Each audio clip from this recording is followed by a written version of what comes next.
ఒక అబ్బాయి ఒక అమ్మాయి ప్రేమలో పడ్డాడు. ఇద్దరు హ్యాపీగా ప్రేమించుకుంటున్నారు. అందరూ అంటూనే ఉన్నారు, అరే నువ్వు ప్రేమలో పడ్డావు కదా, మమ్మల్ని మర్చిపోయారా, మాతో తిరగటం లేదా, ఆ అమ్మాయితో కదా తిరుగుతున్నావు, హ్యాపీగా తిరుగు అనేసి అందరూ అడగడం ఏడిపించడం మొదలుపెట్టారు. సో సడన్గా వాళ్ళ అమ్మగారికి పాపం ఒక సర్జరీ చేయడానికి 5 లక్షలు కావాలి. ఫ్రెండ్స్ని అందరినీ అడిగాడు, ఏ ఒక్కడే ఇవ్వలేదు కదా, నీ గర్ల్ ఫ్రెండ్తో తిరిగినా కదా, ఆ అమ్మాయిని అడుగు అనేసి ఎటకారంగా అన్నాడు. సో వీడు వేరే త్రోవలేక దారి లేక ఆ అమ్మాయిని అడిగాడు. అడిగితే ఆ అమ్మాయి వెంటనే స్విచ్ ఆఫ్ చేసింది. వీడికి చాలా కోపం వచ్చింది.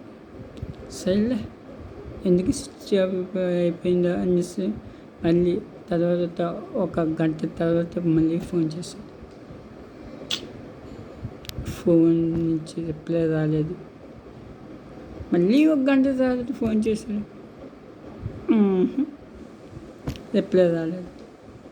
వీడికి కోపం వచ్చి అమ్మాయిలంతా ఇంతే, అమ్మాయిలని ఇంకా నమ్మకూడదు, అమ్మాయిలు వాడుకుంటారు మనుషుల్ని అది అనుకొని వాడు తనతో ఉన్న జ్ఞాపకాలన్నీ చింపేసి కాల్ చేసాడు. ఇంకా అమ్మాయిని నమ్మకూడదని ఒక డిసైడ్ అయిపోయి ఒక మెంటల్గా వాడు ఒక డిప్రెషన్లోకి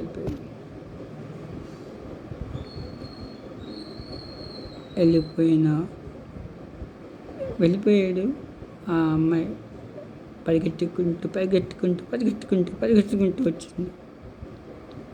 ఇదిగో మీ అమ్మగారికి 5 లక్షలు కావాలన్నా కదా అనేసి ఇవ్వడం జరిగింది. వీడికి ఏం చేయాలో అర్థం కాని పరిస్థితి. అందుకే ఎవరిని అంత త్వరగా అపార్థం చేసుకోవద్దు ప్లీజ్. దయచేసి వాళ్ళు తనకి 5 లక్షలు సంపాదించడానికి ఎంత టైం పట్టిందో పాపం, తన ఫోన్ అమ్మేసింది.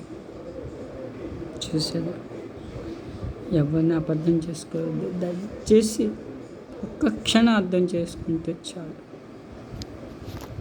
అది ఎంత దూరమైన ప్రేమ మనలో, మన మనసులో మనం జీవించేంత వరకు ఉంటుంది.